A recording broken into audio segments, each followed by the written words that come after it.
Oke.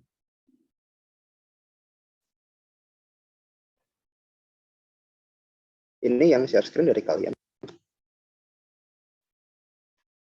Bang, mungkin boleh langsung di share screen.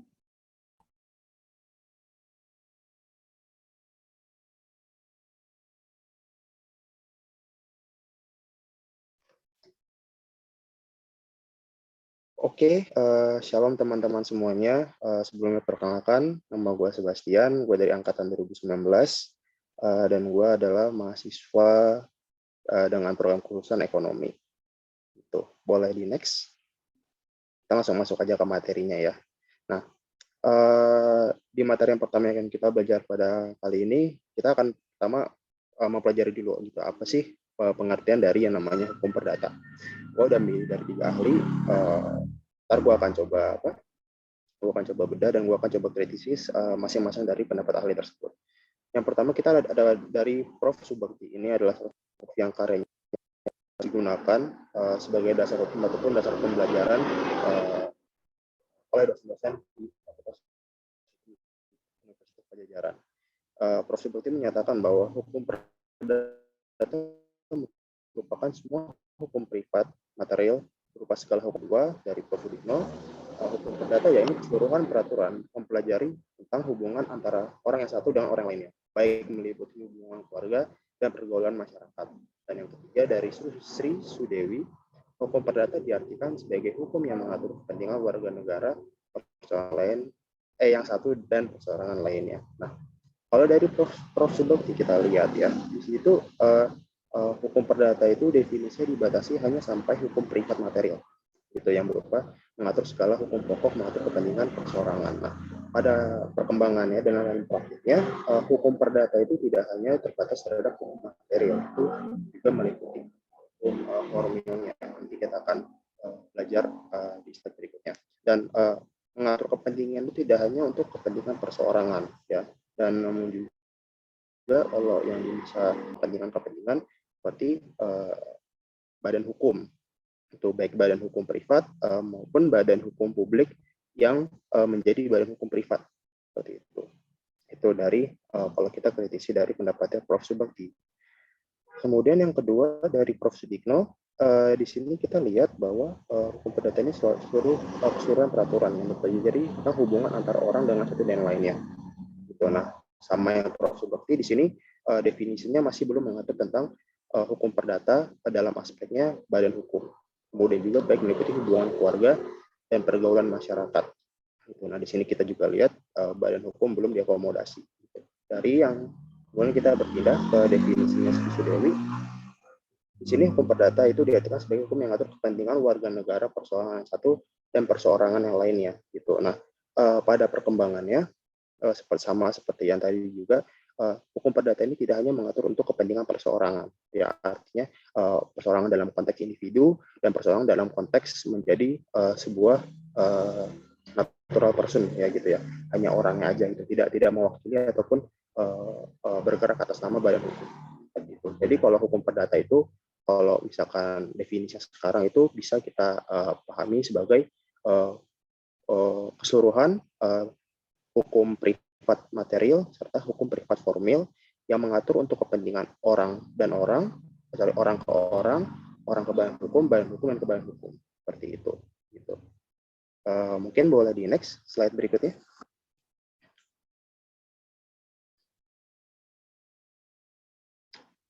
Oke, nah ini kita sekarang masuk ke pembagian hukum perdata.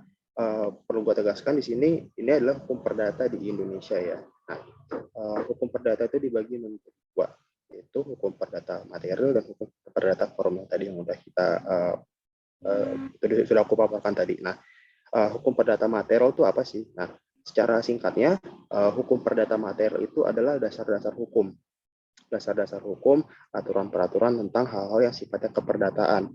Misalkan di sini kita punya dasar dari KUH Perdata, hukum perdata yaitu KUH Perdata, gitu ya. Bahasa Belandanya itu Burgerlijk Wetboek. Itu ditulis tahun 1848. Kemudian kita punya KUHD, kita Undang-Undang Hukum Dagang, gitu ya. Itu Wetboek van Kopenhandel. Nah, Kemudian kita juga punya hukum-hukum perdata lainnya. Gitu. Nah ini tidak hanya terbatas terhadap undang-undang ya, juga termasuk peraturan perundang-undangan lainnya. Gitu. Contohnya apa? Contohnya ada undang-undang gadai, ada kepailitan, ada jaminan, ada ketenaga kerjaan itu juga. Nah tapi ketenaga kerjaan itu dia agak masuk ke pidana dan perdata gitu ya.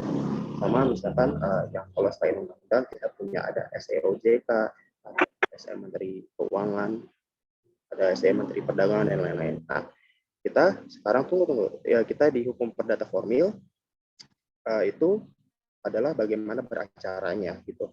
Mungkin kalau simpelnya beracara itu apa sih? Beracara itu adalah ketika misalkan di pengadilan lah. Nah, pengadilan itu adalah bentuk dari acara gitu. Nah, caranya gimana gitu kan? Peraturannya apa sih mengatur? Nah, itu diatur di HR dan RBG gitu. Sama juga RV. Nah, HR, RBG dan RV ini apa sih perbedaannya? Nah, sebenarnya gini, sebelum gue masuk, gue jelasin dulu ya. HR dan RBG itu pada dasarnya aslinya itu dia mengatur dari hukum perdata sama hukum pidana. Namun karena hukum pidana itu sekarang udah diatur di Undang-Undang Nomor 8 tahun 81 tentang hukum acara pidana. Jadi sekarang HR dan RBG yang dipakai cuma untuk hukum acara perdatanya aja. Jadi pidananya udah nggak dipakai. Nah, HR dan RBG itu untuk gimana? HR itu untuk wilayah hukum di Jawa dan Madura. Sedangkan RBG itu di luar Jawa dan Madura. Gitu. Kemudian RV ini apa sih? Nah, RV ini sifatnya sama, ya. Cuma RV ini itu khusus untuk golongan Eropa, gitu. Nah, sekarang kalau kita lihat praktiknya sih untuk golongan Eropa ini udah nggak dipakai ya, gitu. Karena misalkan kalaupun kayak badan asing yang berperkara di Indonesia pun mereka tetap tunduk di HR dan RBG. Gitu sih kalau dalam praktiknya. Seperti itu. Boleh di next.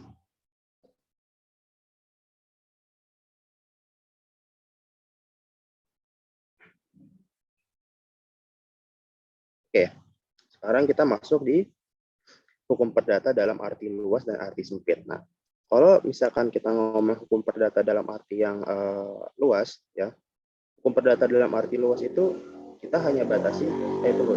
Sebelum gua jelasin, ini tuh biasanya tiap-tiap dosen tuh beda-beda ya. Ada yang Ada yang arti luasnya ini, ada yang arti sempitnya ini gitu. Nah, kalau dosen yang ngajarin gua ya dan di buku yang pernah gua baca itu arti luas tuh kayak gini.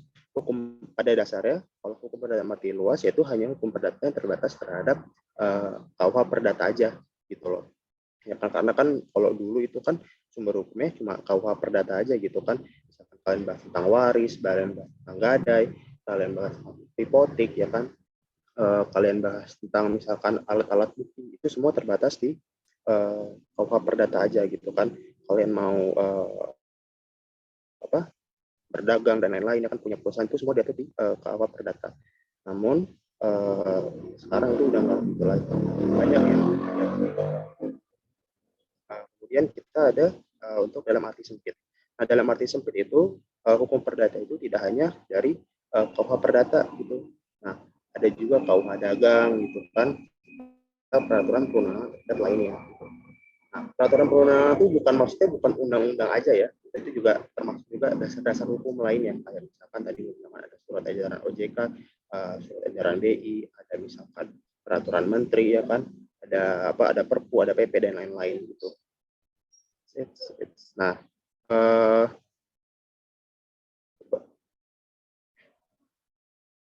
gitu. Bisa juga kita pakai dasar-dasar hukum lainnya kayak misalkan dari perjanjian-perjanjian internasional gitu yang sifatnya keperdata. Oke, sekarang kita masuk hukum perdata di Indonesia. Nah, ini udah masuk ke praktiknya ya. Nah, sekarang hukum perdata di Indonesia itu gimana sih?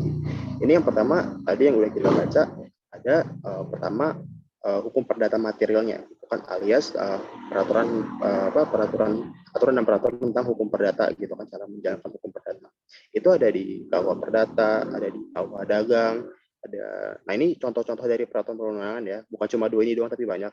Ada undang-undang jaminan fidusia, ada undang-undang gadai, misalkan juga tadi yang gue bilang ada di undang-undang misalkan kepailitan, itu kan soal itu juga ngatur keperdataan soalnya.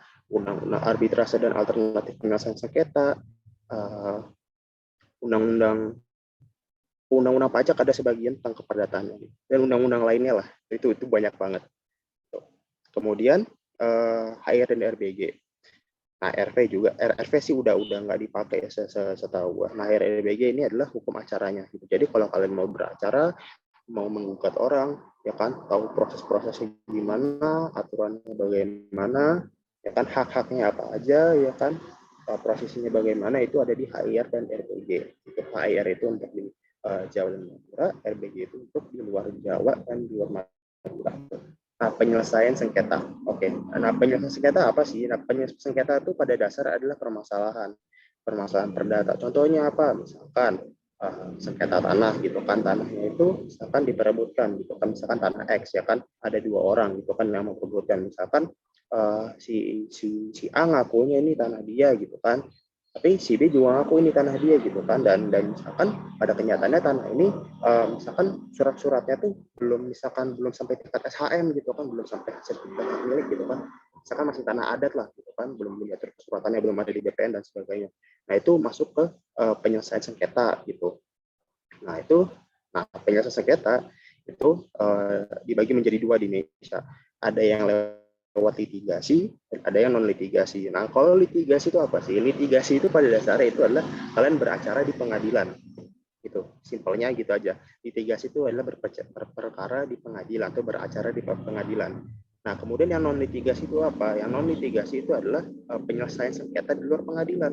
Contohnya apa? Misalkan kalian kalian berdamai aja. Nah, berdamai itu udah termasuk tuh ya, walau bukan penyelesaian sengketa secara resmi ya gitu, secara tidak resmi. Kalau kalian berdamai ya, misalnya kalian cakep nih ya kan, kalian tiba-tiba berdamai, itu udah termasuk jadi penyelesaian sengketa gitu. Nah, kalau yang praktiknya apa sih? Praktiknya bisa ada arbitrase gitu kan. Arbitrase tuh dia mirip kayak pengadilan, tapi itu misalkan bukan dari pengadilan negeri gitu, bukan dari pengadilan pemerintah gitu. Nah, kalau di Indonesia kita ada BANI, Badan Arbitrase Nasional Indonesia. Di luar negeri juga banyak, ya kan, biasanya perusahaan-perusahaan gede itu maunya di SIAK gitu kan, di Singapore Arbitration International Center atau gimana gitu. Nah, gitulah, di SIAK ada, di London ada, di Amerika ada, di negara-negara lain ada, di Eropa ada, banyak gitu. Nah, selain dari arbitrase, kalian juga bisa pakai alternatif penyelesaian sengketa gitu. Misalkan contohnya apa? Misalkan mediasi, misalkan negosiasi, sama hal-hal lainnya gitu. Nah, keputusan-keputusan tersebut ya itu bisa mengikat gitu bagi para pihak gitu. Karena kan kalau sudah diputuskan, nanti bisa juga kalian daftarin di pengadilan gitu loh gitu. Jadi kalau misalkan udah selesai di arbitrase, ya nggak bisa lagi dituntut di pengadilan gitu. Siapa tahu aja ada yang iseng gitu kan, udah selesai misalkan udah di mediasi bilang oke, udah damai, ya kan, kemudian ada pihaknya gitu kan yang ngeyel gugat lagi di pengadilan. Nah, itu supaya nggak bisa, itu maka didaftarkan gitu. Seperti itu untuk sengketa litigasi dan non litigasi. Nanti kalian itu ada lagi mata kuliahnya. Nah, like spesialis, derivat, lagi generalis. Ini adalah salah satu asas yang paling sering juga digunakan di hukum perdata di Indonesia gitu. Ya, contohnya apa? Contohnya simpel banget. Di KUH Dagang, kalau kalian lihat ya, itu di pasal satunya aja tuh sudah menyatakan itu gitu loh. Pokoknya kalau yang misalkan ada diatur di perdata, itu bisa lagi diatur lebih khusus di KUH Dagang gitu. Kalau praktiknya di undang-undang, itu ada misalkan di kepailitan, undang-undang kepailitan dan pendanaan kewajiban pembayaran utang, UU KPKPU gitu. Nah, di undang-undang itu, di undang-undang kepailitan, itu kan kepailitan itu kan sebenarnya masalah one prestasi ya, nggak bisa bayar utang. Nah, tapi penyelesaiannya itu diatur gitu, tidak melewati penyelesaian kayak misalkan one prestasi pada umumnya gitu. Jadi melalui prosesnya sudah diatur di undang-undang yang lebih khusus gitu, undang-undang kepailitan gitu. Itu untuk perseroan terbatas untuk perusahaan gitu, perseroan terbatas gitu. Itu adalah spesialis gitu. Nah, superior dari prior itu adalah asas juga ya. Jadi undang-undang yang terbaru itu menyampaikan undang-undang yang lama. Nah, ini sebenarnya banyak banget di perdata, ini banyak banget gitu. Contohnya apa? Misalkan di beberapa misalkan contoh di perkawinan, itu di buku 1 itu udah banyak banget yang misalkan tentang perkawinan tuh udah diatur lagi di Undang-Undang nomor berapa ya, aku lupa deh. Kalau nggak salah nomor 1 nomor 4 tahun 70 itu tentang perkawinan, itu banyak banget yang udah masuk ke situ. Jadi kita nggak pakai lagi yang undang-undang di KUH Perdata gitu tentang hipotek juga gitu. Hipotek itu beberapa udah dicabut setahu gue pakai oleh undang-undang gadai gitu. Jadi sekarang kalau di KUH Perdata itu hipoteknya hanya berlaku bagi misalkan bagi kapal dan mesin pesawat gitu. Jadi kalau kalian misalkan pengen gadain tanah, gadain bangunan, itu udah diaturnya di undang-undang agraria. Jadi udah nggak lagi di KUH Perdata. Itulah mungkin recap apa agak menyeluruh tentang hukum perdata Indonesia. Mungkin boleh Tadi, next. sorry Bang, hipoteknya apa Bang tadi yang masih diatur dalam BW? Kapal sama pesawat terbang ya? Enggak. Kapal yang Kapal yang beratnya itu ya? Ya, yang 20, iya Ciko, gua kayaknya gua ada typo deh. Pokoknya itulah, pokoknya yang lebih baru itu menyampaikan yang lebih lama. Nah, kalau tentang tadi yang Kevin, kapalnya itu kalau nggak salah seingat gua tuh 20 meter persegi, 20 meter kubik atau apa gitu. Pokoknya 20 deh, 20 itu kapal. Nah, sama juga mesin pesawat, bukan pesawatnya ya. Seingat gua tuh mesin pesawat. Ntar kalian Google aja deh, paling itu nemu gitu. Soalnya kalau gadai itu udah diatur lagi di undang-undang gadai, udah nggak di KUH Perdata lagi gitu. Jadi kalian hati-hati aja kalau baca gitu kan, jangan kalian baca, oh berarti ini masih berlaku ya, jangan, kalian searching dulu gitu, karena itu sering banget sih terjadi gitu. Nah, 20 meter persegi sama 20 meter kubik sama mesin pesawat gitu. Tuh, karena juga kalau kalian beli KUH Perdata itu tetap masih ada pasalnya gitu, itu pasalnya nggak dihapus, pasalnya masih ada gitu. Cuma kalau kalian nggak tahu itu udah dicabut, ya bisa salah banget ini terusnya. Tapi mata hukum juga salah sih. Oke, boleh next.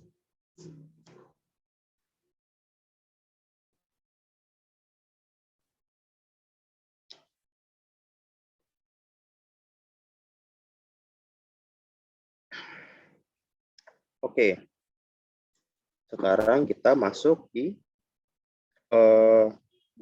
ini ya, sistematika dan gambaran umum hukum perdata. Nah, ini itu adalah pembagian ya, plotting di KUH Perdata di Indonesia, KUH Perdata kita, ya KUH Perdata Indonesia. Ini dibagi menjadi 4. Ya. Ada di buku 1 tentang orang, buku 2 tentang kebendaan, buku 3 tentang perikatan, dan buku 4 tentang daluarsa.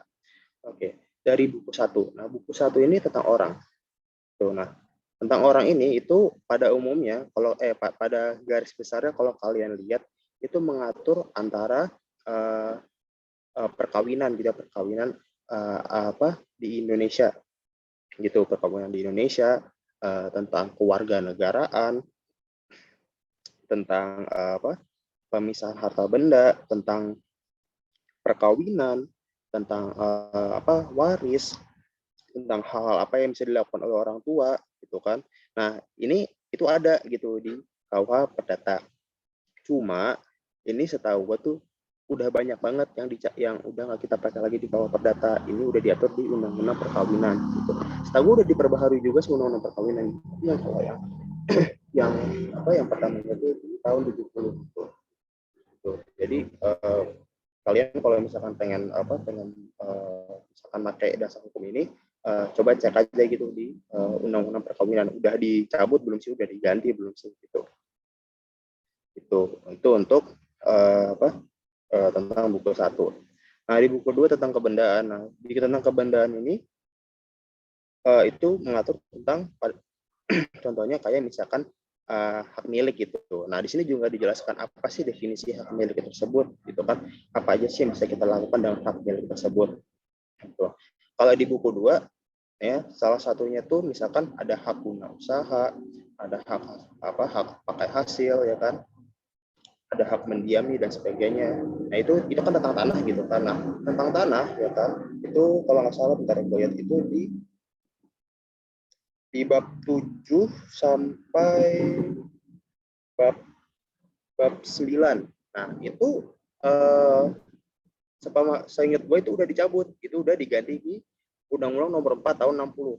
tentang UPA gitu ya, Undang-Undang Pokok-Pokok Agraria gitu. Nah, gua lupa sih angka pastinya apa, tapi itu udah diganti di Undang-Undang Pokok-Pokok Agraria, Undang-Undang Pokok-Pokok Agraria gitu. Jadi itu udah nggak pakai KUH Perdata lagi, udah pakai Undang-Undang Pokok-Pokok Agraria gitu. Tentang di bab ini juga nih, di bab 20 tentang gadai. Tentang gadai kita udah punya undang-undangnya gitu kan, ada di tahun 99 itu undang-undang tentang gadai gitu, itu udah diatur lagi gitu. Tapi setahu gue kalau tentang hak milik itu masih diatur di KUH Perdata gitu, tentang hak milik gitu. Nah, hak milik itu beda sama misalkan memiliki dan menguasai itu berbeda gitu ya. Jadi kalau misalkan kalian lihat ada tulisan menguasai, tulisan memiliki, itu jangan disamakan gitu loh. Ya, jangan pernah kalian samakan gitu. Nah, tentang kerja rodi juga di bab 5 itu setahu gue udah dicabut gitu kan. Jadi jangan pernah pakai itu lagi kalau misalkan di buku kalian tuh masih dicantum. Karena ada beberapa ada yang masih dicantum gitu. Itu tentang kebendaan gitu. Nah, di buku ketiga ini buku tentang perikatan. Nah, ini yang paling sering banget dipakai dan ini salah satu esensi mungkin hal yang paling sering diperbincangkan dan digunakan di kalau perdata gitu. Nah, kalau kalian lihat di buku 3 ini adalah tentang perikatan. Jadi kalau kalian misalkan melakukan perikatan secara hukum, inilah dasar hukumnya. Gitu. Itu di mana? Itu di pasal 1320. Gitu. Itu adalah ada syarat-syarat terhadap perjanjian dan di situ diatur juga gitu kan, kayak misalkan asas kebebasan berkontrak itu kalau nggak salah di pasal 1338 sama hal-hal lainnya gitu kan, jenis-jenis perikatan tuh ada gitu kan, kayak pinjam pakai timbal jual beli, kursi perikatan, sewa menyewa dan lain-lain tuh. Nah, perikatan ini itu juga nanti itu bisa juga itu masuk ke buku 4 gitu. Nah, di buku 4 itu ada tentang pembuktian dan daluarsa. Ada yang nulisnya daluarsa, ada yang nulisnya kedaluarsa, tapi itu pada intinya sama aja ya. Gitu. Kalau gue sih prefernya daluarsa karena hampir semua dosen yang gue temuin mereka tuh ngomongnya selalu tentang daluarsa. Gitu. Walau kayak banyak juga sumber yang bilang itu kedaluarsa gitu. Nah, itu tentang pembuktian gitu kan, alat-alat bukti, bagaimana apa saja yang bisa kalian gunakan untuk sebagai alat bukti gitu. Kalau misalnya nanti kalian beracara gitu, misalkan contohnya apa, alat bukti dengan tulisan ya. Sepaham gue kalau alat bukti dengan tulisan itu bisa dari lembar kalian bikin perjanjian gitu kan, ada catatannya gitu, atau misalkan ketika kalian surat menyurat ya kan, itu juga bisa untuk jadi pembuktian. Nah gitu. Kemudian itu di bab 2 itu di bab 2. Nah, di bab 3 ada juga misalkan pembuktian dengan saksi ya kan, kalian bisa hadirin saksi-saksi atas perjanjian kalian, misalkan tanda tangannya disaksikan gitu kan. Kalau misalkan kalian perjanjian kan itu kan ada tuh kan saksi-saksi gitu kan. Nah, itu saksi-saksi itu setahu gue sih, gue lupa ya kalau di perdata. Kalau di pidana tuh saksi itu seingat gue harus gitu ya, memberikan kesaksiannya gitu. Jadi saksi itu diwajibkan secara hukum untuk memberikan keterangannya gitu. Kemudian ada juga itu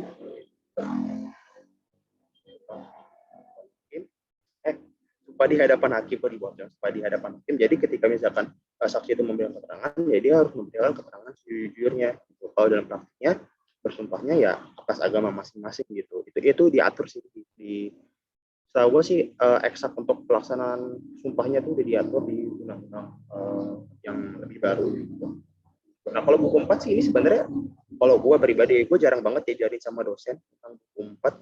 Jadi lebih seringnya tuh di buku 1, buku 2, buku 3 gitu. Kalau buku 4 itu jarang banget gitu. Ingat gue pas gue belajar hukum perdata itu nggak pernah diajarin sama pernah doang sih diomongin doang, tapi nggak pernah diajarin masuk dalam eksaknya banget itu enggak. Terus kalau paling penting sih menurut gue kalian belajar buku 2 dan buku 3 itu penting banget gitu. Karena nanti ke depannya kayak misalkan kalian masuk hukum dagang, hukum perusahaan, hukum perikatan, ya itu kalian mesti banget kayak paham gitu. Walau nggak hafal pasalnya nggak apa-apa, tapi kalian isinya seenggaknya paham lah dasar-dasarnya gitu di buku dan buku 3. Oke, mungkin boleh next.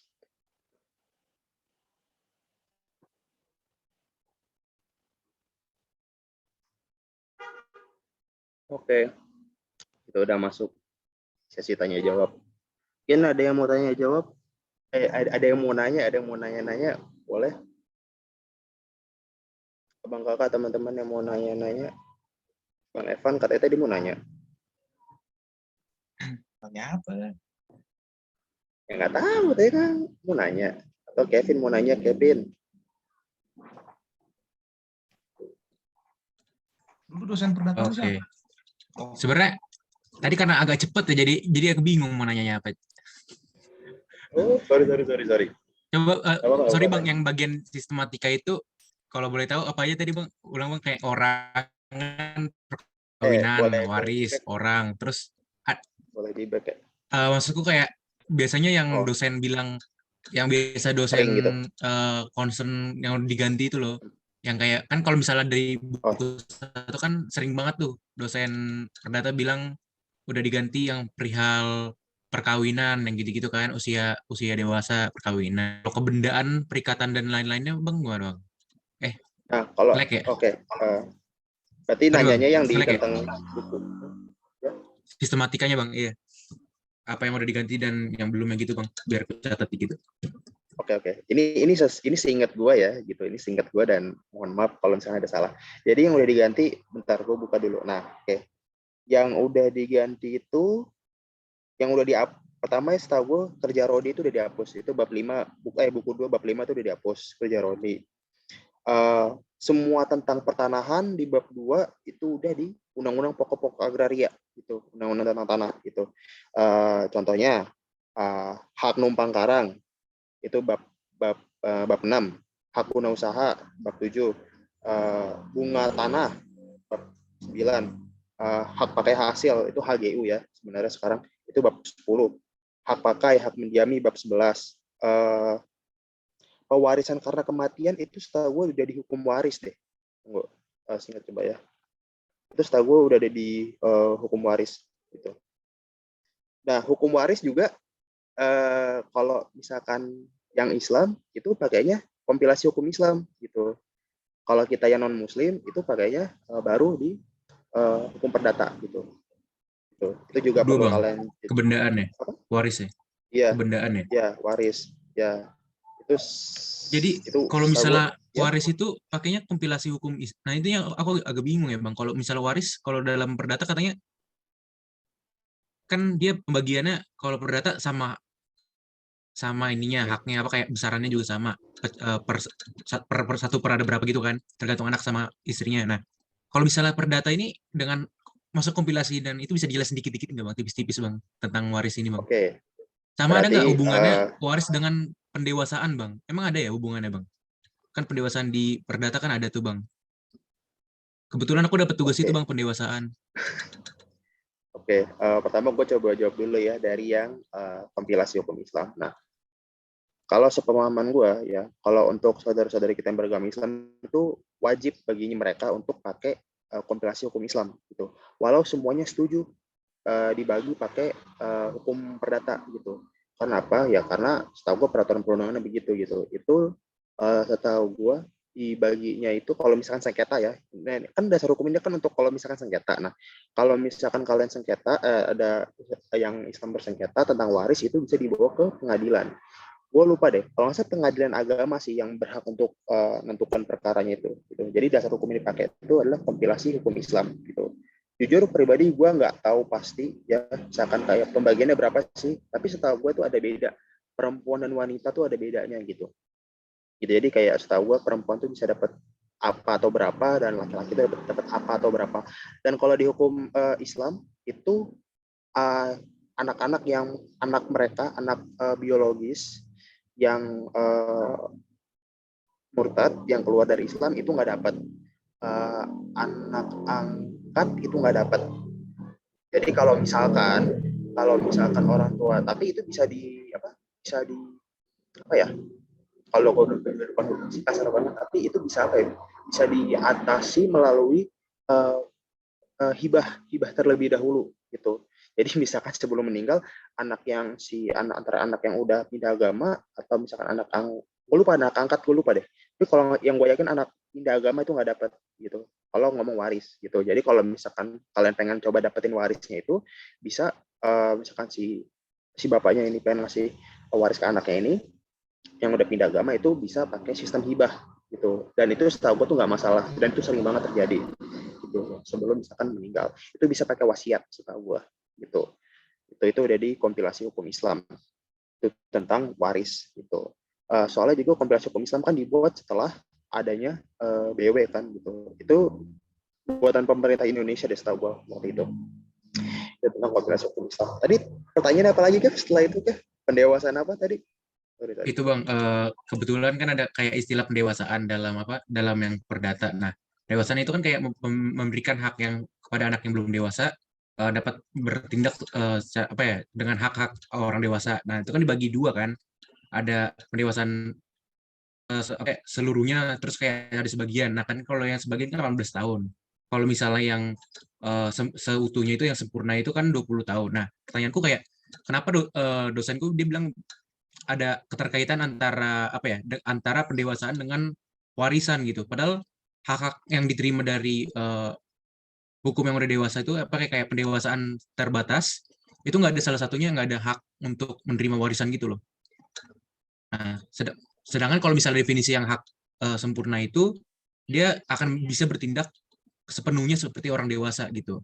Sedangkan kan kayak maksudnya kalau misalnya dalam perdata kan 21 tahun kan baru dianggap dewasa kan.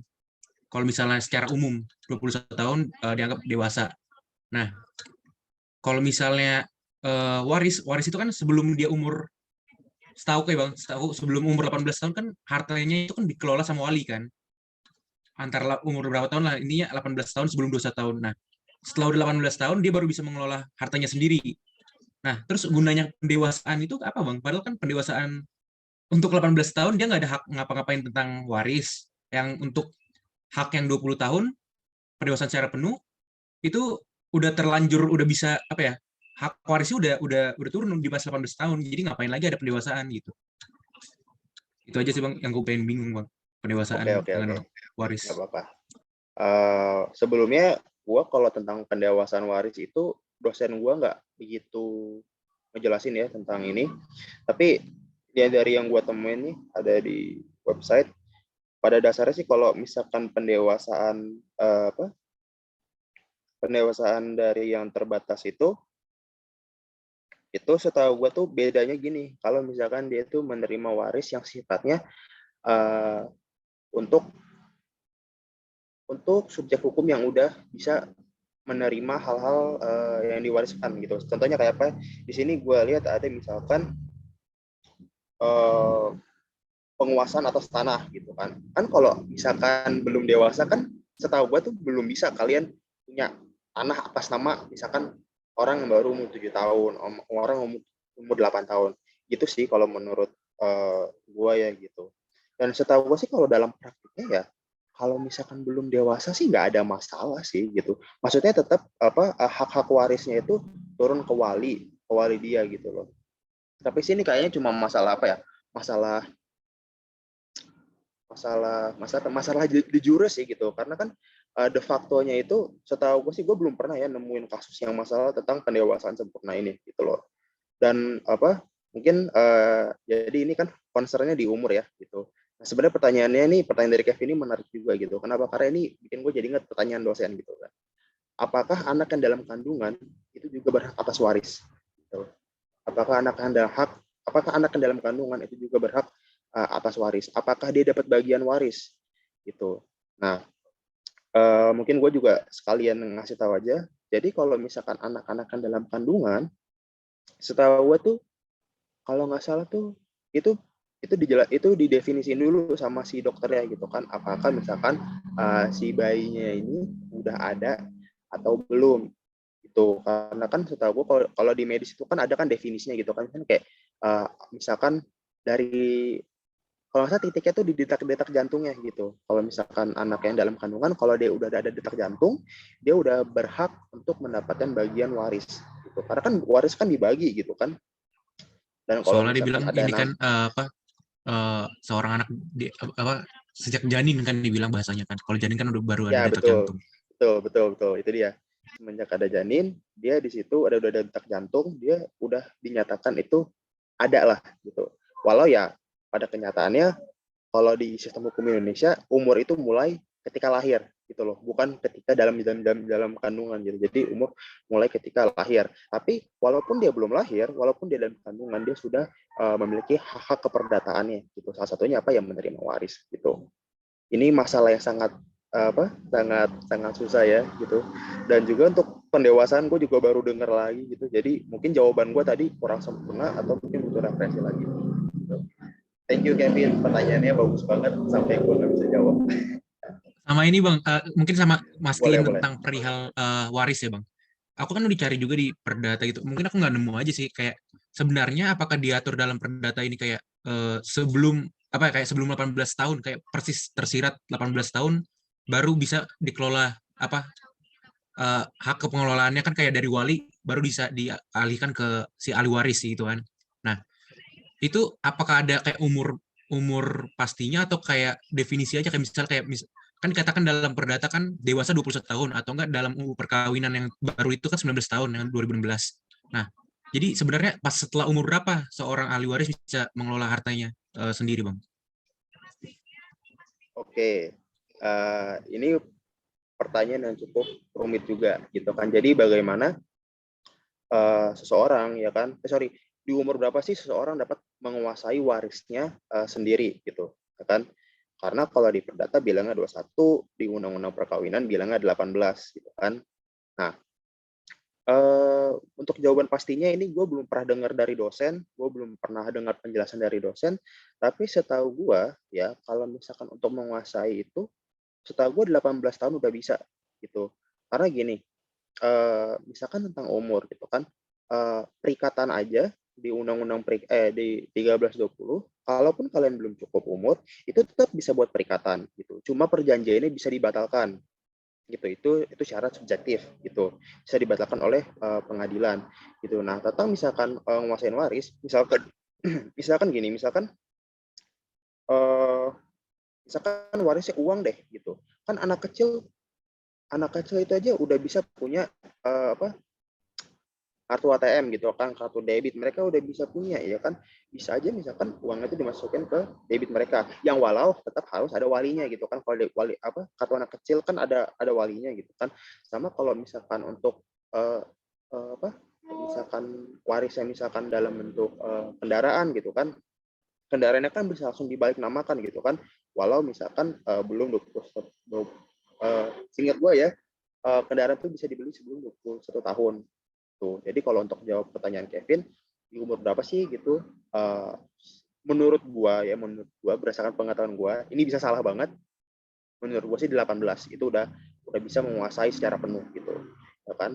Kalian yang baru punya KTP aja udah bisa kan punya kartu ATM gitu kan, atas nama kalian sendiri tanpa butuh otorisasi dari orang tua kalian atau wali kalian gitu kan. Jadi ya pakai logika itu menurut gue sih udah bisa ya kan, untuk anak 18 tahun atau 17 tahun atau yang udah punya KTP itu untuk menguasai warisnya gitu. Dan ini konteksnya itu misalkan waris uang gitu.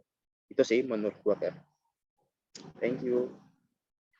Bang. Nah, soal yang 18 tahun ini Bang Sebastian nemu apa kayak kepikiran 18 tahun itu dari mana Bang? Kayak aku berspekulasi gini kayak orang-orang mungkin mikir 18 tahun mungkin apakah dari karena dewasa dalam UU perkawinan kan sempat dibilang 16 sampai kalau perempuan kan 16, laki-laki 18. Mungkin muncul 18 setelah angka 18 itu. Tapi aslinya angka 18 ini umur 18 tahun ini dari mana Bang? Soalnya kan jadi bingung aku Bang kayak kayak perkawinan itu kalau untuk khusus perkawinan kan kayak tadi yang dibilang kayak kalau di perdata hukum yang khusus apa yang mengesampingkan hukum yang umum gitu kan. Ya kalau dalam halnya perkawinan memang dewasa itu kan 19 tahun, tapi bisa munculnya angka 18 tahun ini di mana Bang? Kayak orang kepikiran tiba-tiba 18 itu dari mana Bang? Oke, jadi ini mungkin maksud Kevin ini bukan masalah dasar hukumnya ya, kan masalah Iya boleh Bang. sumber hukumnya gitu, sumber hukum 18 gitu. Iya Bang. Gitu maksudnya Kev.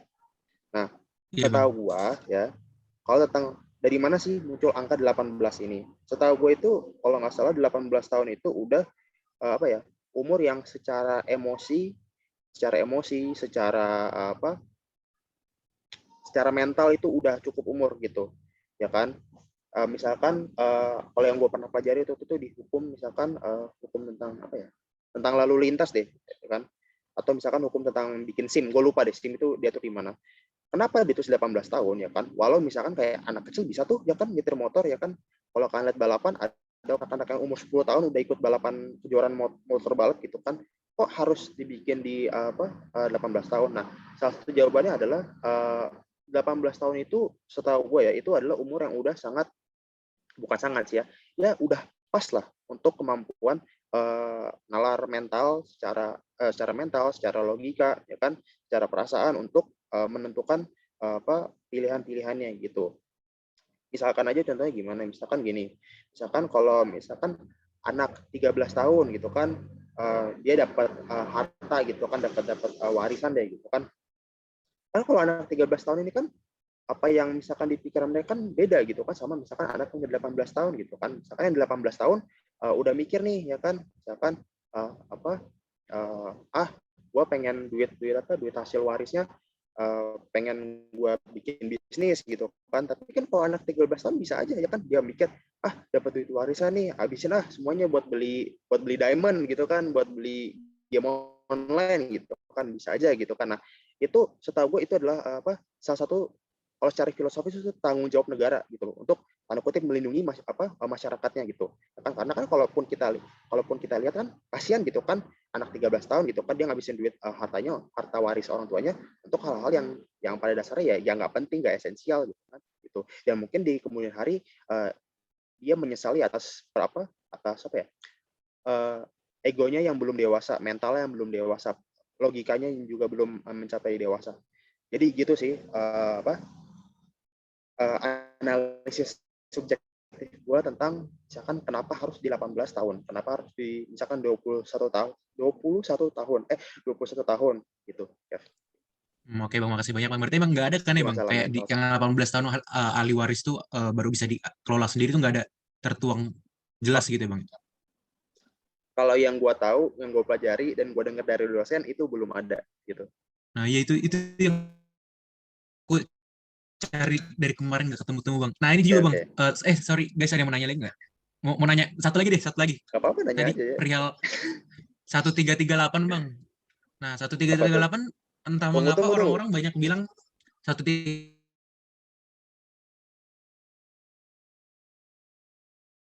yang bebas berkontrak Bang. Bentar ya. Data kan, tahu perdata Oke kan? Bang. 338. Bentar, 338. Ini harus berkontrak sih, gue tunggu. Biar gue pastiin lagi. Oh ya, apa yang mau ditanyain, Kat?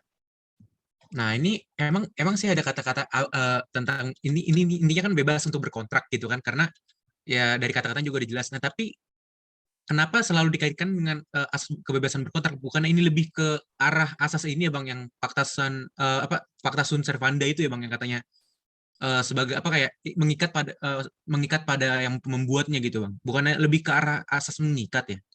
Kenapa jadi orang-orang bilangnya asas kebebasan berkontrak? Padahal kan itu ada beberapa pasal Jadi, kan, kayak ada 1, 2, 3 kan? yang mana ini 1, 2, 3? Di 13, Bukan 1, 2, 3, 20. ada beberapa kalimat baris-baris gitu kan? Oh, Coba deh, ya kan? setelahnya. Coba bentar, aku buka lagi Bang. Oke. Itu yang gue bingung sih, kayak kemarin. Bentar, aku buka dulu Bang. Oke, mungkin gue jawab dulu ya tentang yang fakta sunt servanda sama asas kebebasan berkontrak. Jadi gini, yang dimaksud dengan asas kebebasan berkontrak, pertama itu kalau untuk secara modern ya itu penting banget gitu. Kenapa? Karena untuk permasalahan perjanjian itu diatur eksak gitu loh di KUH Perdata gitu. Misalkan kayak jual beli, habis pakai, sewa menyewa itu diatur gitu di KUH Perdata gitu. Nah, tapi kan berdasarkan perkembangan kan kita banyak banget gitu kan hal-hal yang misalkan di masa modern ini itu pada dasarnya itu nggak diatur gitu. Kayak contohnya apa? Misalkan contohnya leasing gitu kan, leasing itu nggak diatur ya kan, bahasanya bahasa Inggris itu kan leasing itu nggak diatur. Atau misalkan jasa-jasa yang sifatnya elektronik ya kan, jasa-jasa yang dilakukan oleh robot diputer gitu kan. Nah itu kan nggak diatur gitu kan. Nah itu siapa sih yang mengaturnya itu kan? Siapa sih yang mengaturnya, bagaimana dasar hukumnya? Nah, jadi apakah hal tersebut sah di mata hukum gitu kan? Gitu. Kalau misalkan kita bikin leasing, kita bisa bikin perjanjian leasing tapi nggak ada dasar hukumnya, 1338 ini nggak ada, secara hukum leasing itu nggak bisa gitu. Itu yang dosen wajarin ya, salah satunya 1338 itu gunanya itu untuk melindungi hak-hak perjanjian yang mana tidak diatur secara khusus di dalam KUH Perdata gitu. Nah, tentang dan juga kebebasan berkontrak ini kayak ya kalian bebas aja mau bikin sama siapa gitu. Tunggu ya, gue baca dulu. Kebebasan berkontrak ini itu jadi kalian setahu gue kalau misalkan kayak di hukum internasional gue lupa deh treaty-nya apa. Pada dasarnya kayak misalkan Indonesia misalkan buat kesepakatan gitu kan, buat treaty sama misalkan bilateral treaty sama Malaysia. Ya Singapura nggak boleh kayak misalkan kayak lu kok gitu. Nah itu nggak boleh. Singapura nggak boleh ikut campur gitu. Sama juga kayak asas kebebasan berkontrak. Misalkan gue sama Kevin kita bikin kontrak, kita bikin perjanjian, ya kan? Misalkan sewa menyewa, ya siapapun nggak boleh ganggu gugat gitu kan, nggak boleh protes gitu kan, gitu. Misalkan Evan bilang, Bas jangan dong gitu kan, Kevin kan lawan gue, musuh gue gitu kan, lu nggak boleh gitu, lu jahat gitu kan. Nah, ya si Evan ini nggak bisa ngapa-ngapain kita gitu, karena kita dilindungi oleh asas kebebasan berkontrak. Kalau Pakta Sunt Servanda tuh gini, Pakta Sunt Servanda itu adalah gini, jadi undang-undang itu apa yang diperjanjikan itu mengikat kepada para pihak gitu. Karena ada aja yang di dalam undang-undang itu yang misalkan nggak diatur gitu. Misalkan contohnya apa ya?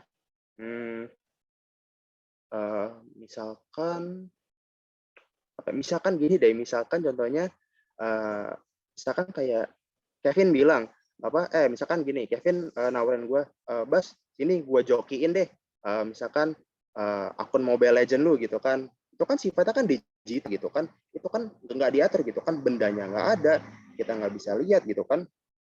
Nah, hal-hal ini bisa juga tidak diatur, tidak diakomodasi gitu ya kan di dalam undang-undang peraturan perundang-undangan ya kan, termasuk juga di KUH Perdata gitu. Nah, karena ada misalkan Pakta Sunt Servanda, hal-hal ini bisa dilindungi sebagai dasar hukum gitu.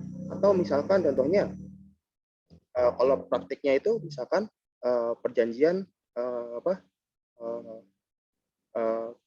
sama perusahaan internasional gitu, misalkan PT di Indonesia bikin perjanjian sama LLC di Amerika gitu. Mereka bisa aja misalkan bikin perjanjian di Indonesia ya kan, pakai bahasa Indonesia, pakai hukum Indonesia. Nanti bisa tuh dimasukkan tuh di klausulnya gitu kan. Jika terjadi persengketaan dapat dilakukan penyelesaian melalui arbitrase. Arbitrasenya di mana? Misalkan arbitrase terus di Bani atau misalkan di Siak gitu kan. Nah itu menjadi Pakta Sunt Servanda gitu. Karena setahu gue di KUH Perdata itu nggak diatur tentang arbitrase gitu. Namun karena kita bisa punya Pakta Sunt Servanda, kalau orang Indonesia buat perjanjian itu bisa juga tuh dicantum-cantumin gitu kan, dasar-dasar klausul-klausulnya gitu. Dan klausul tersebut itu menjadi undang-undang bagi para pihak-pihak yang terikat gitu. Kayak misalkan tadi gue punya PT, Kevin punya PT, kita lakukan perjanjian, dan perjanjian itu ada klausulnya gitu kan. Jika terjadi persengketaan diselesaikan di Bani misalkan gitu. Nah, misalkan Kevin pengen nuntut gue di pengadilan, gue tinggal tunjukin aja gitu kan. Tuh di sini tulisnya kita pakai pasalnya ini ya, kita bikin klausul menyelesaikan sengketa di Bani gitu. Nah, kalau begitu kita harus misalnya ke Bani dulu gitu. Itu hak ketika gue ngomong gitu, itu gue dilindungi oleh asas kebebasan berkontrak gitu kayak. Itu salah satu contohnya. Iya bang, karena itu aku jadi bingung karena kan makna dari Pakta Sunt Servanda ini kan kayak perjanjian ini sebagai layaknya undang-undang bagi para pihak yang membuat gitu kan, mengikat para pihaknya kan. Nah, kalimatnya di sini kan di 1338 semua persetujuan yang dibuat sesuai dengan undang-undang berlaku sebagai undang-undang bagi mereka yang membuat. Nah, kalimat kebebasan berkontraknya itu di bagian mananya, Bang? Ini kan ada tiga unsur lah. Yang tadi pertama, kedua, persetujuan itu dapat ditarik kembali selain dengan kesepakatan kedua belah pihak. Mungkin itu kali ya, Bang, ya, keduanya itu.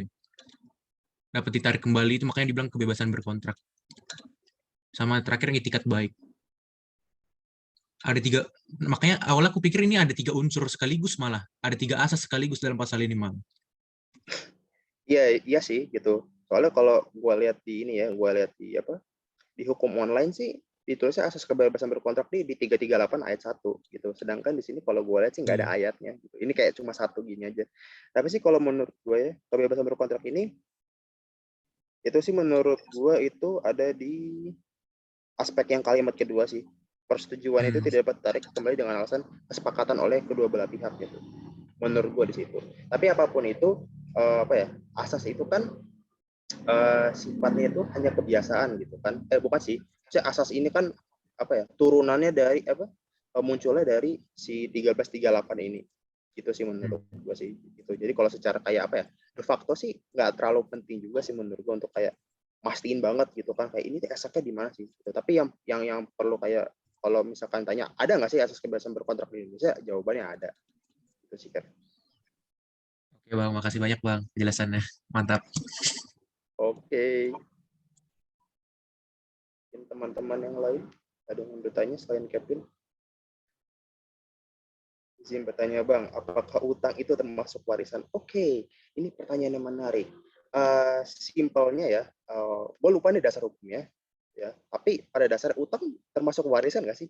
Iya dong, betul. Utang itu termasuk dari warisan. Jadi ada apa? Warisan itu bisa berupa harta benda, bisa juga berupa utang gitu. Jadi kalau misalkan orang tua kalian punya utang, orang tua kalian itu meninggal dan kalian menerima warisan itu baik harta bendanya serta utang-utangnya itu turun ke kalian gitu. Nah, setahu gue hal ini bisa dihindari dengan apa? Dengan melakukan penolakan waris gitu. Itu diatur juga deh. Gue lupa di mana. Coba ya, penolakan waris gitu. Itu di 1058 gitu. Itu bisa 110 BW. Oh iya. Nah, itulah pokoknya. Tuh. Jadi kalau simpelnya utang termasuk waris nggak? Yes, betul. Utang itu apa? Termasuk warisan dan itu bisa turun ke ahli-ahli warisnya. Seperti itu. Itu sih kalau simpelnya. Izin tanya Bang, kalau memiliki dan menguasai benda itu beda nggak? Oke, memiliki dan menguasai benda itu adalah dua hal yang berbeda. Gitu. Contohnya apa? Misalkan gue kasih contoh aja deh. Misalkan tanah. Tanah itu umumnya kita kenalnya apa sih? Kita kenalnya SHM gitu kan, sertifikat hak milik. Kalau ditanya, ya kan, itu memiliki atau menguasai? Jawabannya memiliki, ya kan? Atas ngomongnya, dasar ngomongnya apa? Ya kita punya SHM, gitu kan? Kita memiliki, ada namanya hak milik gitu. Namanya juga udah hak milik. Tapi kalau hak menguasai itu apa? Hak menguasai itu tanah-tanah yang sifatnya itu masih tanah-tanah adat, tanah-tanah belum ada suratnya, tanah-tanah yang apa? Belum ada di BPN, belum dicatat di BPN gitu. Jadi masih misalkan tanah-tanah di kampung, tanah-tanah yang misalkan di pedalaman gitu kan yang belum ada suratnya. Nah, itu bisa tuh pihak-pihak tersebut itu menguasai tanah-tanah tersebut. Gitu. Misalkan apa? Hak girik. Nah, kalau kalian punya hak girik itu ngomongnya menguasai gitu. Ini gue bisa ngomong gini kenapa? Karena waktu itu gue ada ikut salah satu workshop gitu kan di situ tentang apa? Obligasi itu obligasi perusahaan properti. Jadi di properti tersebut di dalam prospektusnya ya mereka itu bilang kalau mereka itu memiliki tanah dan memiliki tanah seluas sekian meter persegi dan menguasai tanah seluas sekian meter persegi. Nah, ketika ngomong menguasai itu artinya apa? Artinya perusahaan ini punya SHM atas tanah gitu. Misalkan seluas 10 meter misalkan 20 hektar gitu kan. Nah, terus juga di bawahnya mereka menguasai. Nah, ketika ngomong menguasai ya, artinya perusahaan itu hanya memiliki apa hak girik atau misalkan menguasai tanah-tanah adat gitu. Atau misalkan tanah-tanah kampung lah gitu kan yang sifatnya itu belum didaftarin ke BPN, apa misalkan juga belum di SHM-in gitu.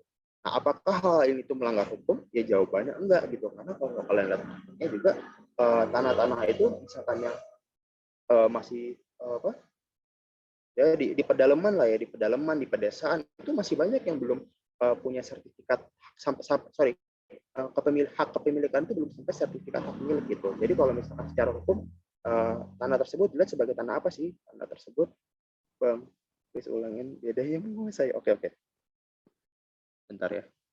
Jadi kalau misalkan menguasai simpelnya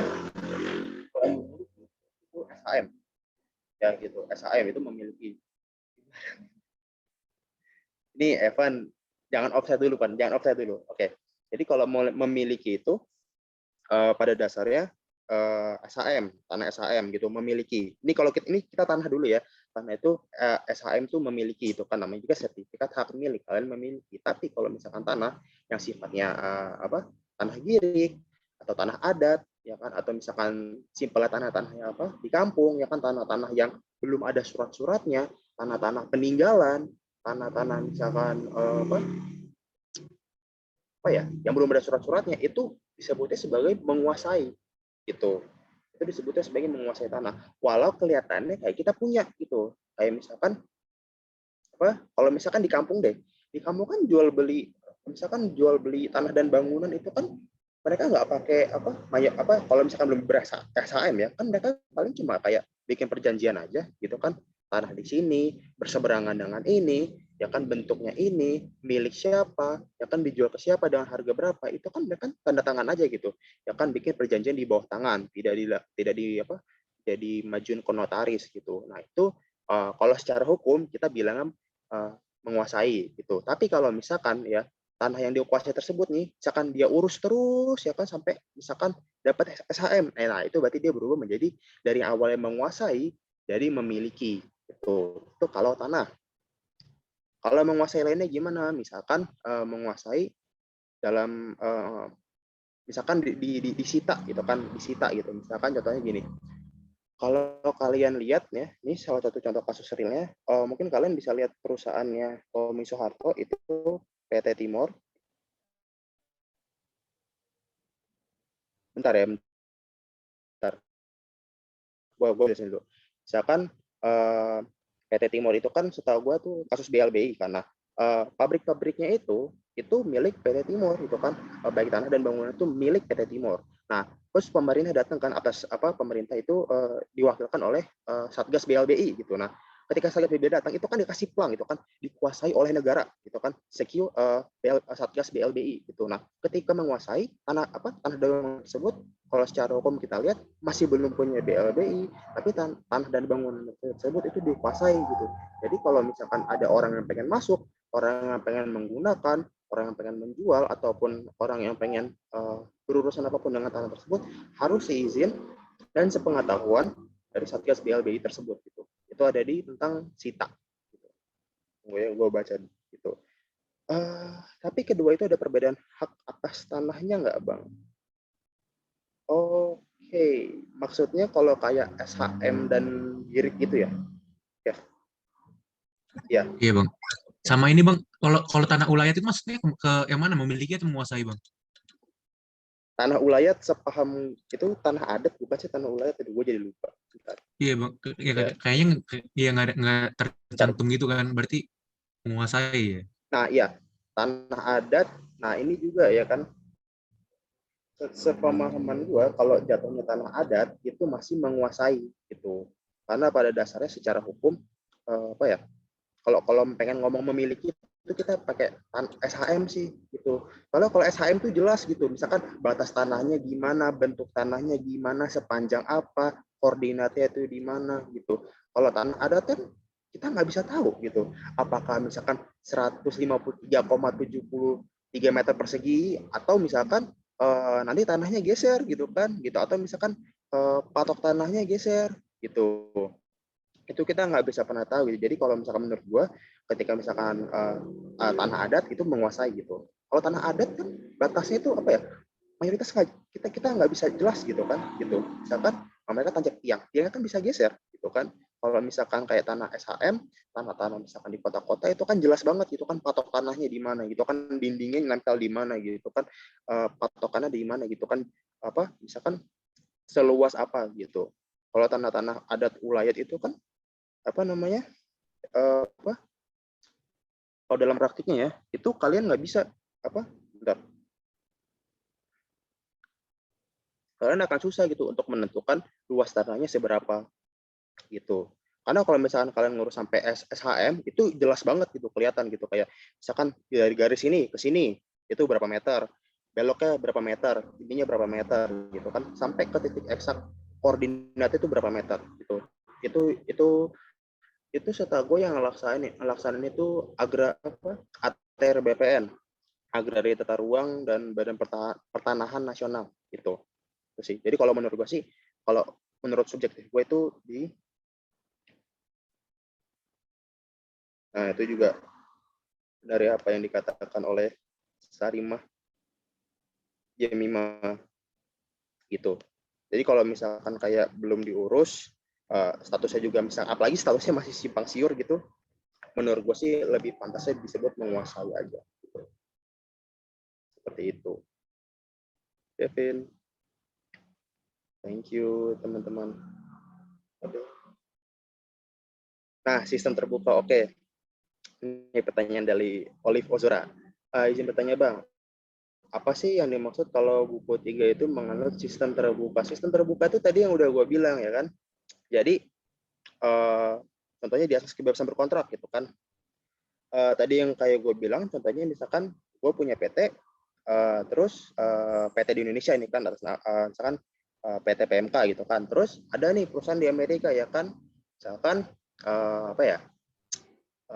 Alphabet Incorporation gitu kan. Nah terus kita berdua nih buat kesepakatan Indonesia gitu. Kalau buat kesepakatan Indonesia ini dan tapi kalau buat kesepakatan Indonesia itu kan berarti mengikuti hukum di Indonesia gitu kan gitu. Apalagi kalau misalkan dijelaskan gitu kan tunduk kepada hukum penyelesaian sengketa di Indonesia gitu. Nah bisa aja dalam terbuka itu contohnya itu di 1338 gitu kan, yang artinya di Pakta Sunt Servanda gitu kan, kebebasan berkontrak. Jadi kalau misalkan mau dimasukkan klausul gitu kan, klausulnya apa? Misalnya klausulnya bilang jika terjadi persengketaan diselesaikan di BANI, Badan Arbitrase Nasional Indonesia. Nah itu boleh gitu. Walau kalau kalian cari ada nggak sih arbitrase di KUH Perdata? Nggak ada gitu. Tapi karena buku 3 ini terbuka, karena perikatan ini terbuka, boleh gitu untuk dimasukin klausul tersebut gitu. Itu yang dimaksudkan terbuka gitu. Sama juga ya kan perjanjian-perjanjian yang yang belum yang tidak diatur di di KUH Perdata itu kayak leasing itu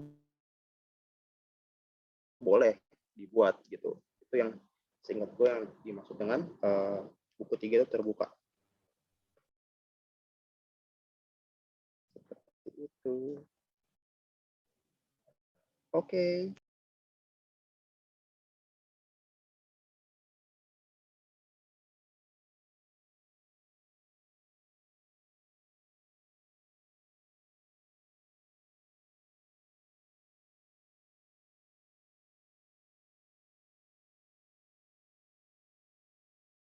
Bisa menambahkan Bang. Nah, oh iya betul itu juga ya, sorry gue lupa.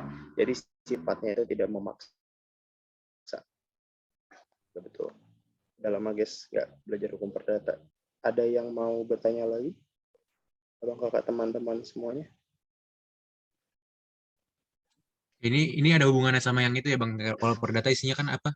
Istilahnya yang mengatur sama pelengkap itu ya Bang ya. Kayak iya deh. Gua lupa dulu nggak terlalu lupa. kalau Ya jadi tentang iya mengatur. benar. Ya. Jadi intinya dari buku ketiga itu bukan kayak aturan cuma sebagai mengatur doang gitu ya, keseluruhannya gitu. Keseluruhan gimana nih? Buku tentang perikatan kayak berarti kalau misalnya emang kalau dilanggar gak ada konsekuensinya gitu ya maksudnya. Maksudnya sistem terbuka tadi kurang nangkep. Enggak dong. Kalau misalkan dilanggar itu ada dong. Kayak misalkan kayak one prestasi gitu maksudnya. Enggak, berarti maksudnya kayak sistem terbuka ini gimana gitu? Kalau nggak Masih belum ngikutin, nangkep gitu. kalau nggak Iya. ngikutin. Jadi maksudnya terbuka tuh gini loh. Sepemahaman gue ya, tadi yang udah gue bilang gitu di Pakta Sunt Servanda, kalau kalian buat perikatan yang tidak diatur di dalam KUH Perdata gitu kan. Contohnya aja deh, misalkan kalian buat perikatan yang diaturnya di KUH Dagang gitu kan. Itu kan di luar KUH Perdata gitu kan. Nah, itu boleh gitu. gitu. Buat perikatan yang misalkan pakai dari misalkan kayak kepailitan, kan kepailitan itu nggak diatur gitu. Kepailitan itu kan ngomongin tentang apa utang piutang gitu kan. Kepailitan itu tentang utang piutang, itu kan nggak diatur di KUH Perdata, tapi itu diatur di undang-undang kepailitan gitu. Nah itu boleh gitu. Jadi itu sifatnya terbuka tuh kayak gitu sih, gitu Kev. Nggak harus saklek banget lah gitu untuk melakukan perikatan, bentuk-bentuk perikatan itu terpatok terhadap KUH Perdata gitu. Makanya juga tadi kan ada asas yang lex spesialis daripada lagi generalis gitu. Itu juga dalam pandangan gue salah satu bentuk lah dari keterbukaannya KUH Perdata ini di buku 3. Coba.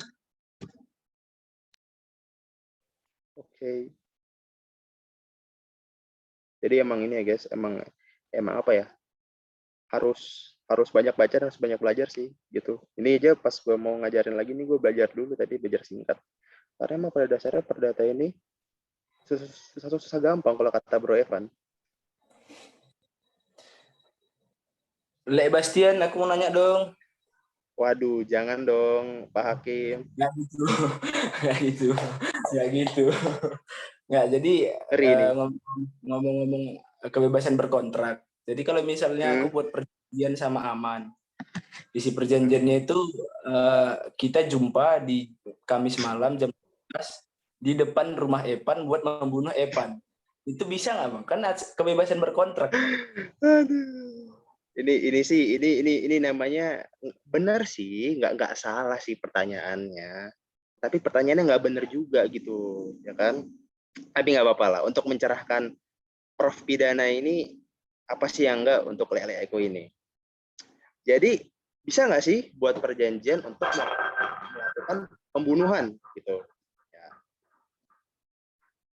Pada dasarnya simpel aja. Kalian baca aja di pasal 1320 poin keempat, atas suatu sebab yang tidak terlarang. Pembunuhan dilarang nggak di Indonesia?